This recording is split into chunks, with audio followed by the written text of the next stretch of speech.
எல்லாருமே அப்படி தானே இருக்கும். எல்லாருமே ஒவ்வொருத்தவங்களுடைய அக்செப்டன்ஸ்க்காக தானே நம்ம வாழ ஆரம்பிக்கிறோம். அக்செப்டன்ஸை என்னைக்கு இந்த யதார்த்தம் வாழ்க்கையில் புரியுதோ அன்றைக்கி வாழ்க்கையே புரிஞ்சிடும் நமக்கு. மனிதர்கள் இல்லை நம்முடைய வாழ்க்கையுடைய நோக்கம்னு ஒரு மனிதன் உணர்ந்துட்டா, குறிப்பாக ஒரு ஆண் உணர்ந்துட்டான்னு வச்சுக்கோங்களேன், அவனை விட சிறந்த ஒரு பலமுள்ள முஃமினா வாழ்கிறது யாராலையும் முடியாது.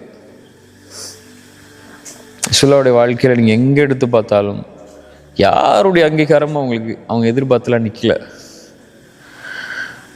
இதில் அவங்க செஞ்ச ஒவ்வொரு முடிவுலையும் எத்தனையோ விமர்சனங்கள் அவங்களுக்கு முன்னாடி வந்தாலும், அன்சாரிகள் நீங்கள் கவனிக்கிறது இல்லை, முஹாஜிர்களுக்கு தான் நீங்கள் அதிகமாக கூட்டு கொடுக்குறீங்க, எல்லாத்துலேயும் முஹாஜிர்கள் தான் உங்களுக்கு முக்கியம் அப்படின்னு யாருக்காக ரசூலுல்லாஹ் நின்னாங்களோ அவங்களே பற்றி பேசும்போதும் கூட ரசூலுல்லாஹ்லாம் சோர்ந்து உட்காரல. ஏன் அவங்க அதெல்லாம் அவங்களுக்கு தேவையில்லை. அவங்க இருக்கிறதும் அவங்க செய்கிறதும் அல்லாஹ்வுக்காக, அவ்வளோதான்.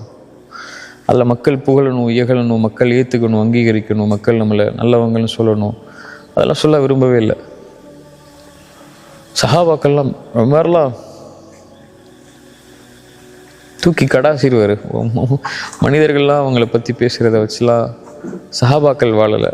நீங்கள் நம்ம வாழ ஆரம்பிக்கணும்ல. ஒரு விஷயத்தை செய்கிறதே நம்ம மனிதர்களுக்காக தான். அவங்க என்ன சொல்லிடுவாங்களோ, என்ன செஞ்சிருவாங்களோ, எப்படி பேசிடுவாங்களோ அப்படின்னு தான் எல்லா விஷயத்தையும் நம்ம யோசிக்கிறோம். அல்லாஹ் என்ன நினைப்பான், அல்லாஹ்வுக்கு இது பிடிக்குமா, அல்லாஹ் இதை ஏற்றுப்பானா, அல்லாஹ் நம்மளை கண்ணியப்படுத்துவானான்னு யோசிக்க ஆரம்பிச்சிட்டா போதும். இங்கே யாரை திருப்திப்படுத்தணுமோ அவனை திருப்திப்படுத்தினா அவன் எல்லாரையும் திருப்திப்படுத்திடுவான். நீ அவனை திருப்திப்படுத்தாமல் இவனை திருப்திப்படுத்தணும், அவனை திருப்திப்படுத்தணும், அவரை நேர்த்துக்கணும், இவரை நேர்த்துக்கணும்னு போனீங்கன்னா கடைசி வரைக்கும் அல்லாஹ் திருப்தி அட மாட்டான். அவனை திருப்தி அடாமல் நீ யாரை திருப்திப்படுத்தியும் பிரோஜனம் இல்லைல்ல, அது திருப்தி ஆகாது. மனிதனை திருப்திப்படுத்த முடியும்னு நினைக்கிறீங்க?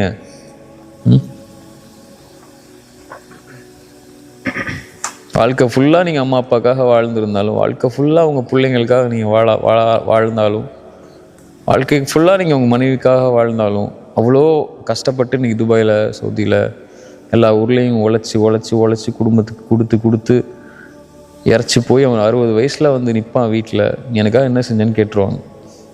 அப்போ தான் அவனுக்கு உலகமே புரியும். என்னடா இவ்வளோ நாள் யாருக்காக வாழ்ந்தோன்னு.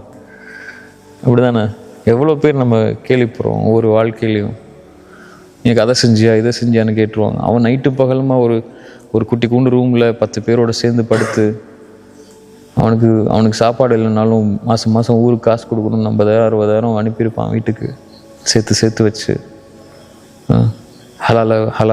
ஹலாலாக இருக்கணும்னு சொல்லி ஹராமை விட்டு எவ்வளோ விஷயத்தில் அவன் பாதுகாத்து இருந்திருப்பான்.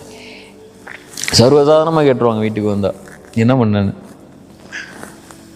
நிறைய அம்மா அப்பாவே எனக்கு அப்படி கேட்குறாங்க பசங்களை பார்த்து, நிறைய பிள்ளைங்க கேட்குறாங்க அப்பாவை பார்த்து, நிறைய மனைவிமார்கள் கேட்க தான் செய்வாங்க. அதை ரசூலுல்லாஹ் சொல்லிட்டாங்கல்ல, அதிகமாக நரகத்தில் இருக்கக்கூடிய காரணம் பெண்கள் நன்றி இல்லாமல் இருக்கிறதுனால தான்.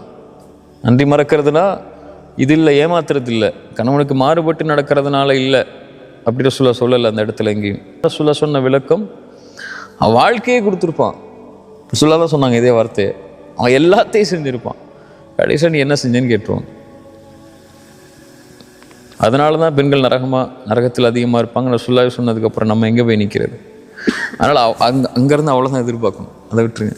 நான் சொல்கிறது மற்ற உறவுகளோ நண்பர்களோ அங்கீகாரத்தை சொல்கிறேன். நம்ம கடமை கரெக்டாக செய்யணுங்கிறது வேறு, பட் ஆனால் அங்கீகாரத்தை சொல்கிறேன். அவங்க ஏற்றுக்கணுங்கிறதுக்காக செஞ்சிங்கன்னா கடைசி தோற்று போயிடுவோம்.